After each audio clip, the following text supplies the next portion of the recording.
So it's a Friday show. Everyone's in a good mood. And of course, every guest we have here on ZASLOW Show 2.0, official beer of ZASLOW Show 2.0, Johnny Cuba. It's the weekend. Get your weekend started off right. European roots of the Caribbean soul. Start your weekend with a refreshing German lager in a can. Pick up a six-pack of Johnny. Right now, it's Sedano's, Presidente, Winn-Dixie, Fresco y Mas. And of course, don't forget Johnny Cuba's mantra, pretty much the way I live my life. Stay tranquilo. Joining us now, our friend is NBC6's Ruthie Polinsky. She is leaving for Buffalo this weekend. She's going to go visit the wall from Game of Thrones. Have you checked what the weather is going to be in Buffalo this weekend? I've decided to just prepare for the worst. I have heard that it's supposed to be dry, so that's good news. Okay. Although if I'm going to Buffalo, I kind of want the full experience. You know what I mean? Give me a windstorm. Although I would be I would be so mad if I couldn't get out of there. But give me the full snow. I'm from the Midwest. Right. I went to Michigan. I lived in Rhode Island. Like, I'm good with cold. I'm a little bit scared about this, just because it's been a minute since I've been in cold. Obviously, I'm in the press box during the game, but we're doing Sports Final, our 30-minute show from Buffalo outside the stadium, probably in the parking lot or something. So it's going to be chilly, but I'm looking forward to it. I have some winter coats and all those things that I've pulled out of storage, and we'll see. We'll see how I do. I'm sure you saw I was in the snow all of last week. I'm a big time skier now. I'm like a professional skier now. I mean, granted, it was only it was my first real time, but I'm pretty much professional now.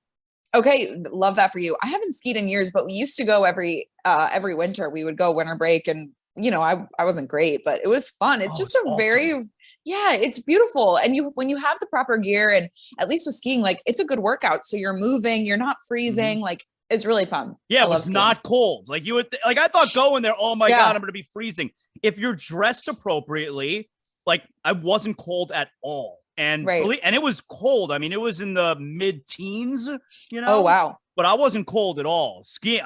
We're a skiing family now, Ruthie. All right. So love that for you guys. I don't know where you're looking, but look out. All right. We're a skiing family. So let's talk about the elephant in the room here, which is that the entire country is rooting against the Dolphins this weekend. Yeah. We are the bad guys. We're literally the bad guys because Buffalo is they're the team of destiny now. And it's funny because for me growing up in the 90s, they were the biggest losers. Even though, I wish the Dolphins can lose 4 straight Super Bowls. That'd be amazing if the Dolphins can lose 4 straight Super Bowls. But now the Bills, they're a team of destiny. They got that vibe to them, and everyone except for Dolphin fans are rooting for the Bills this weekend. We're the bad guys, Ruthie. Well, let me counter that for a second, because maybe if Tua was going to be out there, we would be the bad guys because we'd be a real threat. I'm saying we, as in the Dolphins. Like, the Dolphins would be a real threat, I think, to the Bills. I think a lot of the country is laughing at the situation with the Dolphins right now. Obviously, the concussion situation is not funny whatsoever. But I think a large portion of the country is saying, you guys were the talk. You thought you had it going.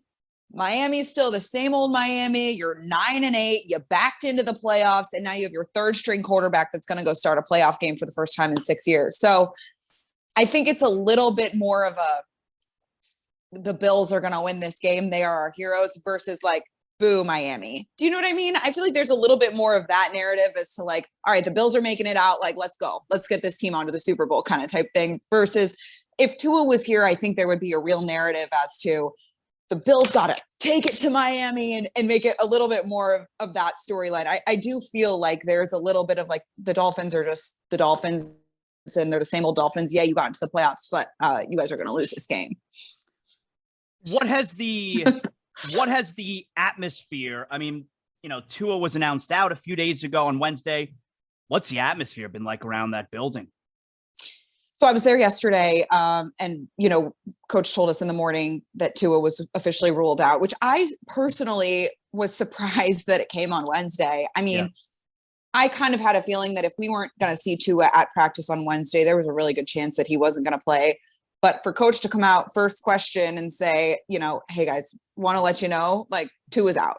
And so what do you think that's about? Like, so there was no way that he could have been cleared by doctors on Thursday? Like, what do you think that was about? Well, what Coach McDaniel told us was it was a combination of factors, right? He hasn't seen the practice field in 17 days. Yesterday would have been the 17th day, I think that he would have been in concussion protocol. So 18 days now. And I think it's also, they are being extremely careful. I think if he wasn't even cleared for football activities yet, there were still going to be 2 more steps in the protocol, at least to be able to, have contact. And then ZASLOW, I mean, I think it goes without saying that if God forbid something would have happened to Tua in Buffalo, playing against a team where the whole narrative has been about player safety, player health, taking care of the players, protecting the players. If God forbid something would have happened to Tua on Sunday, in the playoffs, on a national scale, against the team that everyone's rooting for because of Damar Hamlin, I don't think they could have handled the narrative and the PR and whatever it is. They still got a big challenge to overcome here, I think. When Tua hopefully is able to be cleared enough to go back on the field and feel safe, and that is a narrative, they're going to have to come out and say, we have gone through all of these steps in order to make sure that we feel good about putting him back on a football field. As an organization, Tua and his family, Tua as a person, there is going to be, I hope that there is a lot of effort that is put into explaining to the world why it's okay for Tua to go back on the field. And my personal opinion is, yes, there is a lot that we don't know about concussions and head injuries, but we know enough to say, hey, what you just went through, Tua, 2, maybe 3 concussions in the last 3 months, that's really serious. And I think I think there is a part of him that's setting in. And Coach kind of alluded to that yesterday, saying, he's really learning about taking the medical advice and medical professionals, really seriously. So I think there's a part of this education that's going on with Tua right now in terms of discussing what is going to be his next step. If somehow, some way they win this game and there's another game, I still would find it really difficult for that team to put Tua back on the field this season. That's my personal opinion. I don't know what's going on behind closed doors. But again, there would have to be a lot of effort put into explaining why that team, why that organization feels good about that decision. I think, Ruthie, it's a weird thing that I've seen on social media the last couple of days, really since Tua was declared out on Wednesday, where people will, they'll announce on social media, Dolphin fans, they'll say, I just want Tua to be okay. And so there's a couple things about that I find to be weird or annoying. All right. The first one is, why do these people feel the need to proclaim to everyone that they just want Tua to be okay? As if, do you think that, are there people out there who don't want him to be okay? Isn't that right? But wouldn't any decent person want him to be healthy and not be crippled and not have, a brain injuries? I don't know why there's this need to proclaim that you want Tua to be okay. And then the second part is, I just want Tua to be okay. I've been hammering home this point. It's okay for the Dolphin fan to want Tua to play. It's okay for the Dolphin fan to be upset that Tua is out, because this idea that I just want him to be okay. Well, no, I want him to be okay. And I want him to play football, and I want him to win games for the Dolphins. It's okay to want both those things. We just want Tua to be okay. No, I want him to be okay. And I want him to play football and be awesome and everyone to be happy. It's a weird thing to me. It's very weird. I will say you can, yes, want Tua to be okay and you want him to play, but you also, and this is never going to happen because people are crazy, but you also cannot be mad if Tua says, I'm not going to play football anymore. If you want the best for Tua and Tua says what's best for me is to not play football, everyone needs to be okay with that. Everyone needs to be okay. No one can be mad about that because of science. So that's kind of where I stand. You can be happy for Tua to get back on the field, and you can root for him, and you could cheer for him and say, if you feel good about this decision, we are team Tua, which I hope. I mean, listen, this kid has grown up his entire life wanting to play quarterback for an NFL team.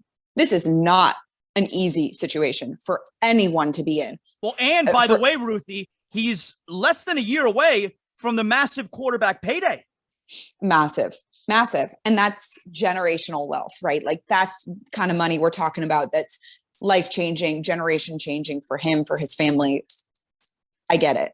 But there is a massive question, Tua and his well-being aside, there is a massive question for the Dolphins organization that they have to face now. And that is Tua's missed a third of the games.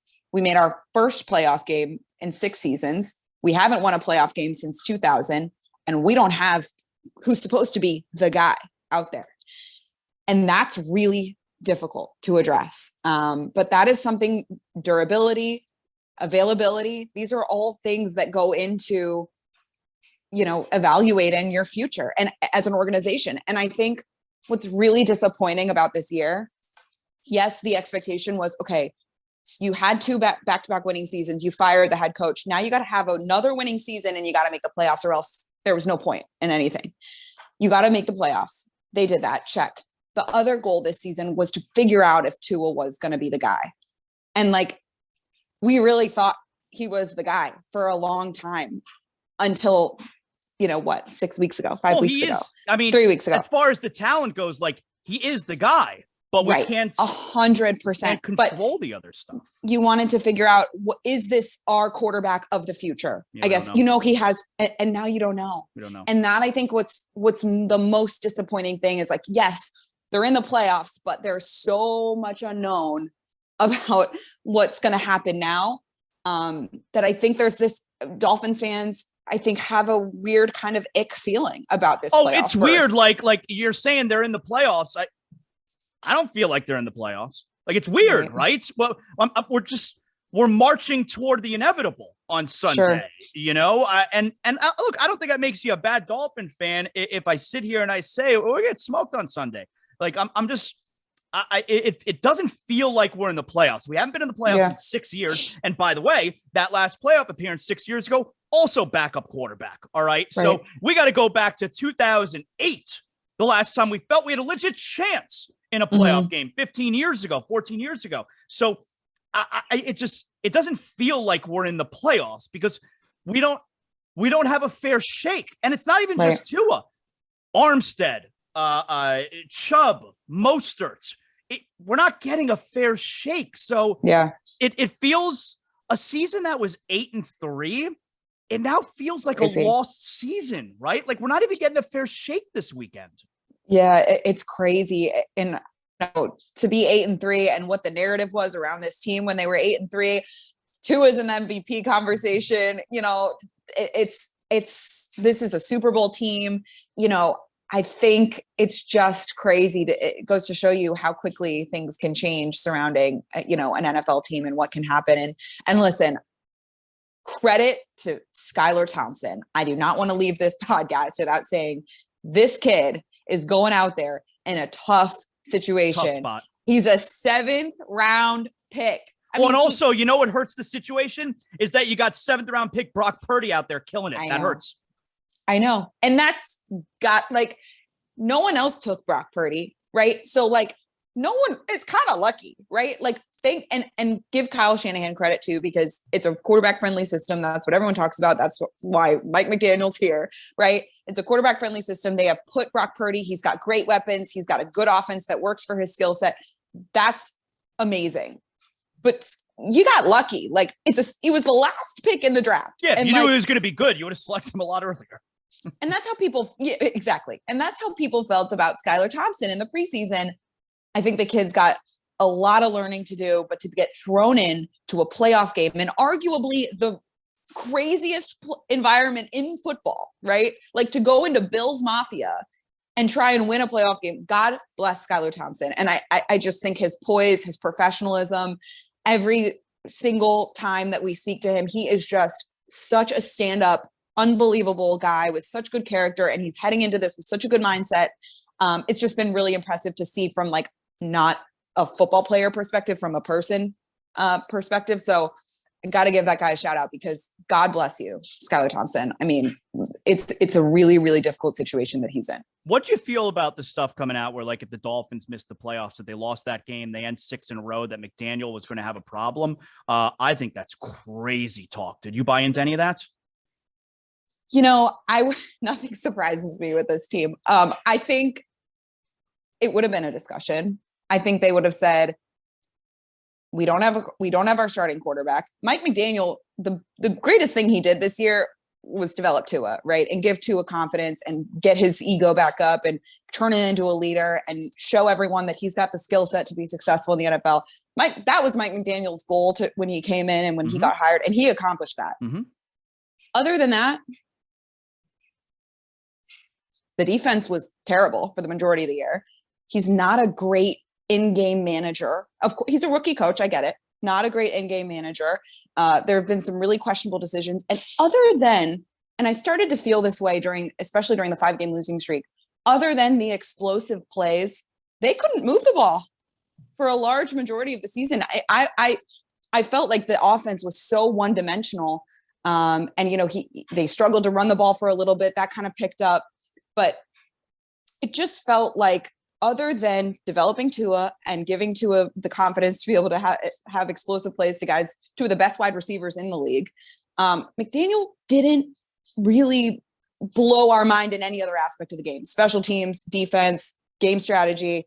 That's where you kind of evaluate this guy. And I think he had the locker room for a large part of the season. I wonder what would have happened if he would have lost that last game and they would have missed the playoffs. I don't think he would have been fired, but I think it would have been a discussion. That's all I'm saying. I think, because especially, and this is what I was going to say earlier, but especially if you're sitting there saying, we got to evaluate the quarterback. Do you need Mike McDaniel? What if Sean Payton wanted to come to Miami and you wanted to bring in another guy?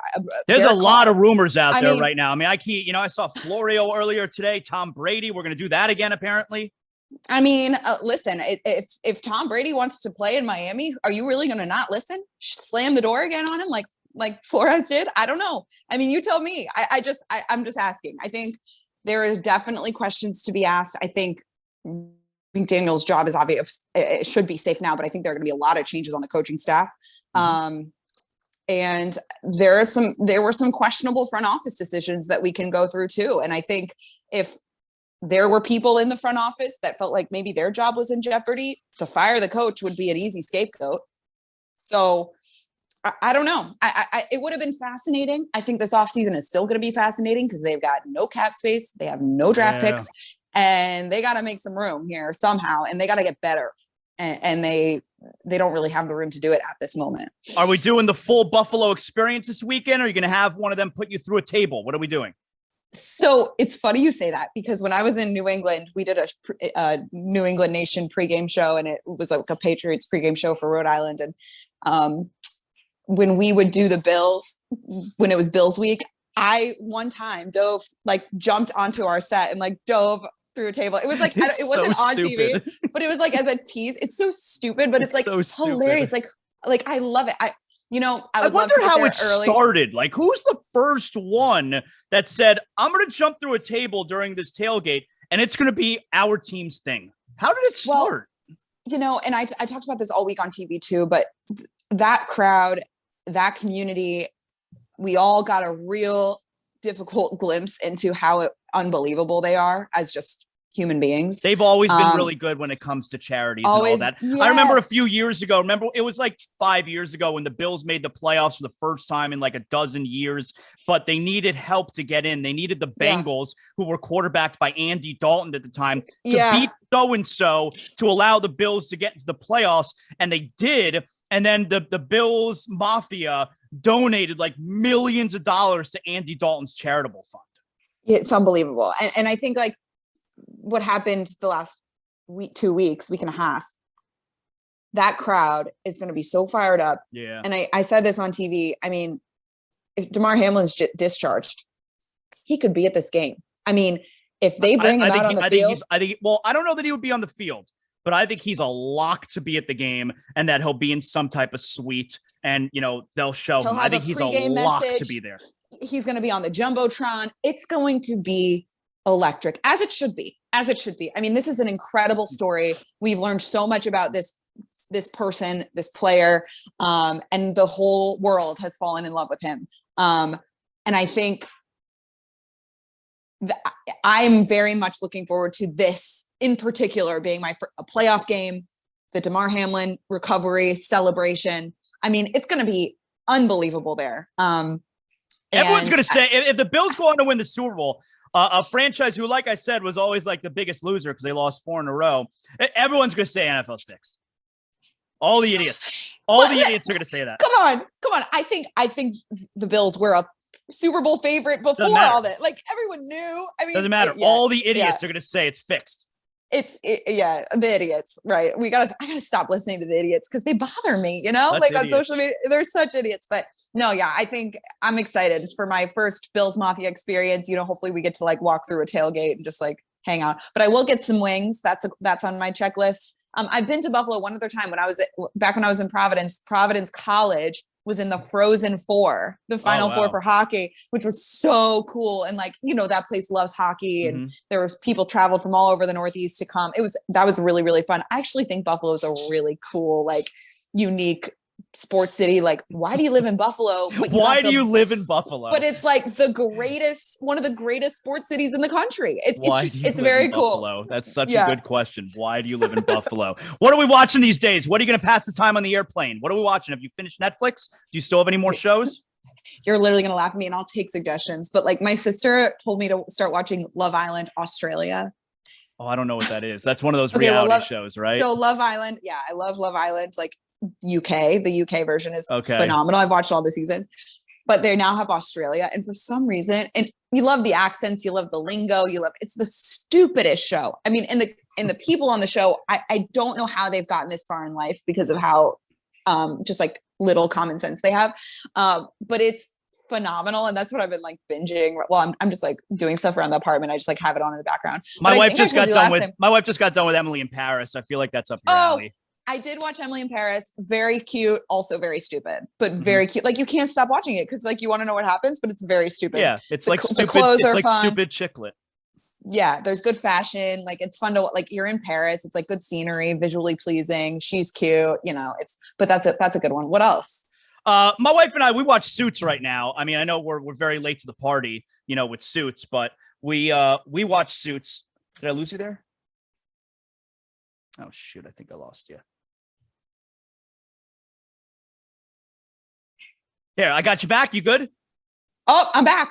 That was my fault. Okay, good. My dog knocked out the internet cord from my computer here. That's no. Okay, good. I thought it was me. I was so nervous. Okay, good. Okay, I'm gonna leave that. You guys watch Suits? You said? I will not edit that out. I'm gonna leave it in. We watch Suits. I know we're very late to the party on Suits, but there's like 1,000 episodes, so it's it's a very long commitment. There's like 9 seasons with 23 episodes a season, so we're gonna be watching it until another 5 or 6 years, most likely. Yeah.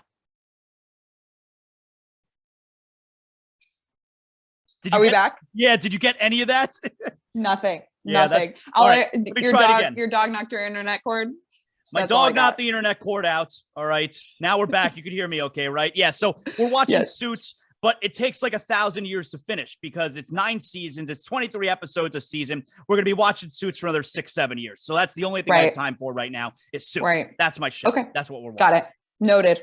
Okay, perfect. Yeah. All right. Well, that's what we got going on. You're on your way to Buffalo to watch that massacre. I will say I'm a little bummed because once football's over, it's like February after the Super Bowl. February is the worst sports month. February, March is bad. Like, we're gonna go try and get excited about spring training. No. Well, and especially you're in like it's the middle of the NHL and the NBA. You're not quite close enough to get super excited about the playoffs yet. And on top of it, the Panthers suck. I do think the Heats are trending in the right direction. Yes. February after the Super Bowl is a rough month. February's rough. Yeah. The Heat do feel like something's happening here. Like, it does kind of, even though they're so hurt. I mean, that Oklahoma City game felt like a freaking playoff game. Great game. I mean, that was so fun. Brooklyn game before, it was a great game. Great game. Great game. Should have won that game. Yeah. But I think, you got Bam out, Tyler's out. Congratulations on him having a baby today. That's right. I think when those guys get healthy and they got the full thing, although the way that they play when guys are hurt, it's like, that's the way you want them to play all the time. I think they're headed in the right direction. Yeah, it was fun. It's fun. And then the Panthers, listen, I think this is a huge transition for them. And that's what Paul Maurice keeps saying. And the way that they're playing, the style of play, it's all fun and games when you win the President's Trophy, but if you can't win a playoff series, like what's the good? So they're definitely toughening up a bit, I think, here. And I'm trying to be patient, but it's definitely hard. Thank God they have an all-star for the all-star weekend being here. Kachuk is awesome. So definitely I'm looking forward to kind of diving into those teams a little bit deeper. I'm kind of surface level following what's happening right now, just because we're so football heavy, but and then the Canes basketball. Yep. Basketball Love school. that. Love it. Basketball school. It is. It's a basketball school. Yep. But there's so much. I mean, I had so much fun covering Sweet 16 and Elite 8 last year. That was like a blast. And I love Coach Larinaga. So I'm happy that they're doing well again this year. Tell everyone how they can watch you, Ruthie. Go ahead. How can they see you this weekend? Okay, so I'm traveling to Buffalo on Saturday. All our stuff starts Saturday at 6 o'clock, 11 o'clock. And then we'll do post-game stuff on NBC at 6 on Sunday after the game. We'll be freezing, hopefully not talking about a blowout loss. And then we'll do sports final from Orchard Park. Hopefully that's not a postmortem and we can look ahead to the future. It would be a miracle. Could you imagine? It'd be a miracle. Listen, later on today, I'm not gonna do it right this second, but I'm gonna say a prayer to Hashem and I'm gonna ask him for the Dolphins to have a chance in the fourth quarter. I'm gonna ask Hashem. All right. Yeah, especially tomorrow night on Shabbat. Let's all light our candles and say an extra prayer. And you know what? The one reason that they could go out there and win this game is they have got nothing to lose. Yeah. I mean, you're going out there with a third string rookie round quarterback. You got nothing to lose. The world, like you said, is rooting for DeMar Hamlin and the Bills. Everyone wants the Bills to win the Super Bowl. If the Dolphins go in there and just chuck that thing around and somehow pull out a win, it would be incredible. It would be incredible. Ruthie, excellent job as always. Appreciate you. Have a safe trip there to Buffalo. Thank you so much. I'll try and I can't wait to already de-thaw when I get back, but I am looking forward to the cold.